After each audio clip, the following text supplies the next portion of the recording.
Hey everybody, movie review next story here, and I'm back again with another Bond film review, and this time around it is Diamonds Are Forever from 1971.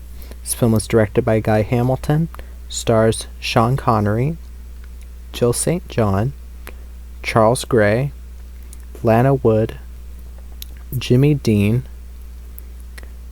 Bruce Glover, Putter Smith, and Norman Burton. Now, in this film, diamonds are stolen only to be sold again in the international market. James Bond infiltrates a smuggling mission to find out who's guilty. The mission takes him to Las Vegas, where Bond meets his archenemy Blofeld. Now, what did I think about this film? I think it's decent. I know most people would put it way lower. It's still on the lower end so far in my ranking, which someday I'll get to a ranking of them. Maybe I'll do like a tier list thing, who knows. Maybe I'll do a live stream or something, I don't know. But I liked the film. I like it alright.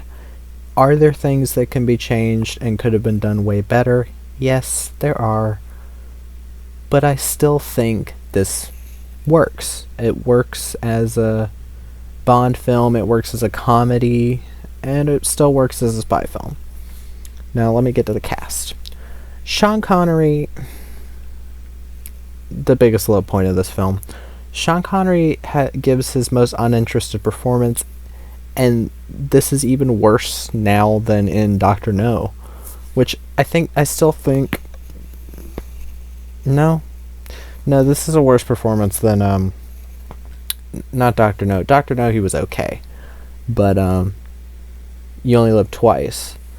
His performance in You Only Live Twice was very uninterested, and here it feels even worse. Even worse because he was paid a record $1.25 million salary, which was unheard of at the time, and it broke records. So there's no excuse for his performance here. He's very wooden. He's very, he doesn't seem like he's having any fun, which, that sucks. Sucks this last film, he kind of went out with a whimper, his performance-wise. Jill St. John is Tiffany Case. She's the main Bond girl of the film. I like her, actually. I know a lot of people aren't fans of her. If you ask me, this is the best parody of a Bond girl. Parody as in, like, I think we're meant to laugh with her and not at her. Because she's genuinely an alright character. She's well written, I guess. As well written as a Bond girl would be. But, one, she's pretty. Two, she's funny. I think she's got some of the funniest moments of the film. And three, she's charming, which works for her character, and I think her being kind of a diamond smuggler is an interesting role, and I like Jill St. John. Charles Gray is Blofeld. Charles Gray is definitely the most camp Blofeld. I can't think of another word to use, but camp. He's very over the top. He's very... Well, I mean, the actor Charles Gray, he was gay, I think. And he was also in Rocky Horror Picture Show. He did the song that's like, and a jump to the left. Da, da. That song. He's the one saying a jump to your left. But yeah, he put a nice, different kind of spin on this character. I thought he was fun to watch. And it's cool to have him in the movie. Lana Wood as Plenty O'Toole. She's the secondary Bond girl, but she only gets... she gets like one scene. Now, from what I've seen, there are deleted scenes. From what I know, there are deleted scenes of her where there's two extra scenes with her, and you find out that she was trying to steal Bond's money or something. She's a pickpocket or something. I don't know. And it explains a bit better what happens to her. But yeah, this character seemed to have gotten a bit of the shaft. She's okay in the one scene she's in. She's at like the casino, and then Bond takes her back to his hotel room.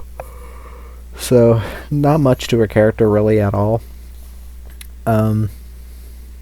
Jimmy Dean was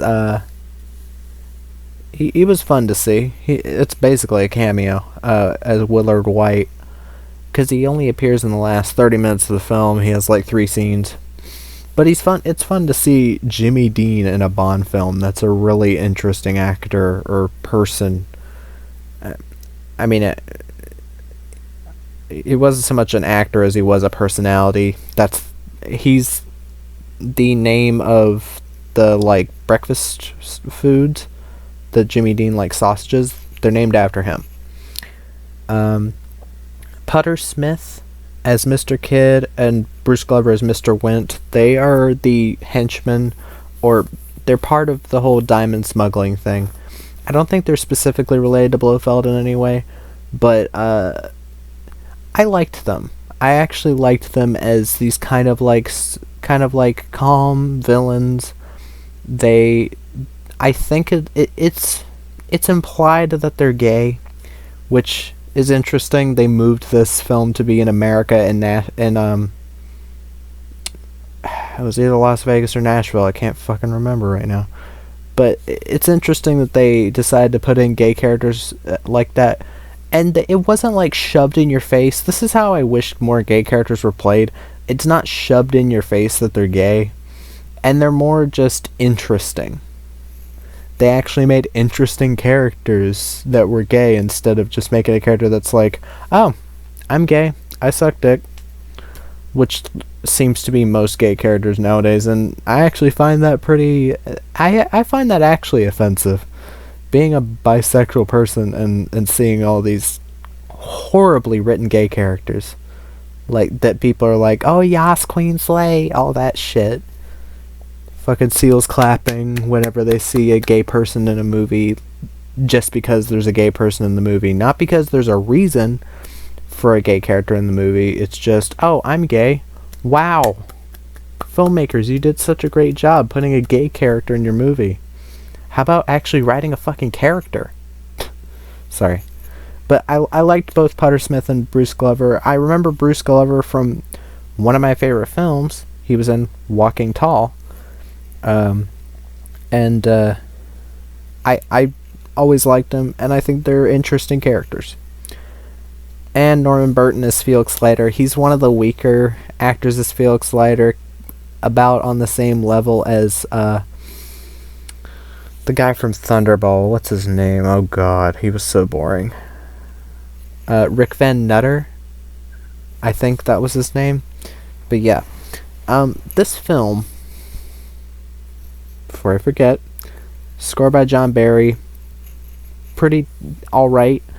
It's not one of the best ones. It's about in the middle, I'd say. But the title sequence is interesting. It's not like super complex or anything. I think the diamond motif is cool for that, and we're just getting into the silhouetted naked women, or naked women in kind of darkness, but you can kind of see half of a boob or half of a side boob or whatever, which, I mean, James Bond title sequences are synonymous with that. And I really like the theme song from Shirley Bassey, Diamonds Are Forever. It's very nice to listen to. But yeah, this film is an interesting one. It's more of a comedy than it is a spy thriller. It's definitely got a lighter tone. It's got a very absurd concept. Blofeld basically making doubles of himself. Which, I mean, it's not any crazier than a lot of the Roger Moore plots. Though some people don't give enough credit for how much more realistic some of the Roger Moore plots are. I'm not saying Moonraker. The space thing, whatever. but I think this film tries to stick mostly to realistic, mostly for the realistic, but also a bit absurd. Which, by that I mean like the whole laser thing from space, yeah, that's a bit much. But I liked that it grounded itself with the whole diamond thing, which the first laser was made using diamonds, so interesting. And they basically make a satellite covered in diamonds to make like the most powerful laser possible. That could, like, if you shine the laser at like a nuclear weapon, it'll just fucking explode. Which is an interesting concept. I like that. A lot of people who don't like this film definitely, well, they'll definitely possibly say that Sean Connery seems like he doesn't want to be there, which he does. There are many scenes where he just doesn't feel like he's into this material at all. And I can understand to a point. I kind of wish they'd gone with someone else for this film. It would have been cool to get Lazenby back, because I think Lazenby's performance, even though people shit on Lazenby all the time, I would have taken Lazenby over Sean Connery in Thunderball and You Only Live Twice, and this one. Because I legitimately thought Lazenby did a good job at parts. Yes, he came off a bit wooden at parts as well, because due to his inexperience. But I do think that he was interesting, at least. And he was definitely trying to be a more harder edged Bond, and it wasn't a bad try. But yeah, I think this film, where it really suffers is, well, especially with the end of the last film, with the death of Tracy, which, I mean, I put a spoiler alert at the beginning of the last review. If you've already seen the Bond movies and you don't care to watch them, I'm not going to really put a spoiler warning, sorry, because that's a big plot point that gets mentioned in quite a few Bond films. So I'm just going to say that right there. Yes, Tracy died at the end of On Her Majesty's Secret Service, and the beginning of Diamonds Are Forever is a nice start. It's like, oh, where's Blofeld? I want to kill him. That kind of thing. And you don't see that it's Sean Connery until a bit later in the opening. And then he supposedly kills Blofeld, and then Blofeld appears again later. So it's I really wish this film would have gone for the revenge plot, because I keep forgetting if Diamonds Are Forever is one of the books. But I really thought that would be a very interesting way for these films to go from, oh, spy / romantic story, Blofeld and Irma Bunt kill Tracy, and then in the next film Bond gets revenge on Blofeld and kills him. Because I know a lot of people say, oh yeah, number one villain of the entire series is Blofeld. I have to disagree with you, because yes, Blofeld, Donald Pleasence and Telly Savalas as Blofeld, yeah, they work. But it's not like just because Blofeld is the head of Spectre, he's immediately the best villain, because I really disagree with that, and I've had people side with me on that. I'm not going to say that you're wrong. I just personally think that immediately going to Blofeld just because he's the most recognized villain is a mistake, because you have a lot of better villains. I'd say even frickin' the villain from Spy Who Loved Me, I'd easily put over this villain, over Blofeld. And GoldenEye, I'd put that villain over. I'm not gonna spoil who the villain is, but I'd put that villain over Blofeld. But that's just me. But yeah, I just, that is a big issue against this film for me. While I still think it's decent, it would have been so much better if they'd gone for like kind of a harder tone just for this movie, with little bits of comedy to like relieve some of the tension. But still, if they'd gone for that tough, hard edge, they bring it, it would have been best if they brought back frickin' Lazenby. If they brought back George Lazenby, that would have been cool. I mean, due to breach of contract or whatever, they couldn't, and he didn't want to come back. I understand. But still, like, it would have been perfect if he came back. He kept his he kept the more hard-edged tone, and he really went for it, and they did the revenge story, and I think that would have been awesome. But I mean, I guess we'll never get that, especially given what they did with Blofeld and Spectre. Ugh. But I'll get there. But yeah, otherwise, this is a fun Bond film. It's, except for the opening part, it's fine for the most part. There are bits of comedy. The action is kind of, it's not bad.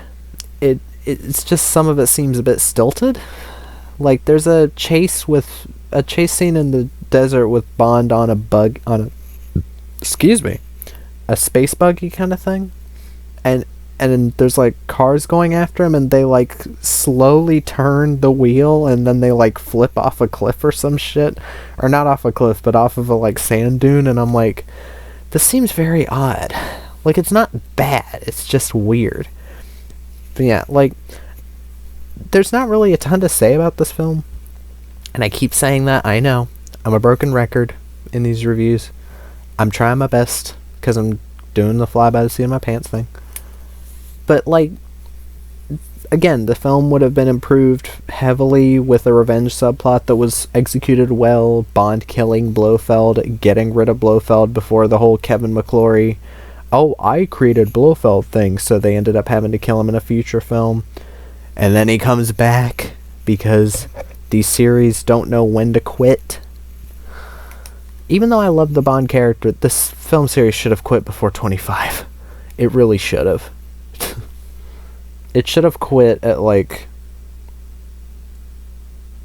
when Die Another Day came out. Just quit it. Stop. But they love money. And they love saying that Daniel Craig's a great actor, so what do I know? But yeah, I'll get to the pros and cons.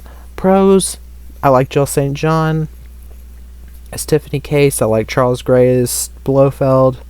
I like Potter Smith and Bruce Glover as Mr. Wint and Mr. Kidd and Mr. Wint, respectively. I think the music's alright from John Barry. The Ken Adams set, I didn't notice a ton of sets, really. A lot of it was just casinos. The ending oil rig thing, I guess, would be a set, which it is a pretty cool set. This film had about the same budget as the last film. So, I'd say the last film had better production design. Them saying in the trailers, the biggest Bond of all, definitely disagree with that. Again, title song, Diamonds Are Forever by Shirley Bassey, that's a great one. I like the comedic tone. I think it's an interesting one. And cons, again, I wish they'd gone through with the Tracy, the Blofeld revenge plot. I think that would have been a lot more interesting, and it would have been pretty groundbreaking for back then. A film actually going for that tone when it's supposed to be, a silly spy thriller. Instead, it's a hard-edged revenge thriller. Would have beat out Death Wish. I wish Lana Wood's deleted scenes were still in the film as Plenty of Tool. That would have given her a bit more. There's only like a couple deleted scenes, and I think there was one that went missing forever. But it would have added something, even though the film is already 2 hours long. And, yeah, I think Sean Connery is pretty weak in the film. But yeah, otherwise, it's still a decent Bond film. It's still decent. It's still some fun.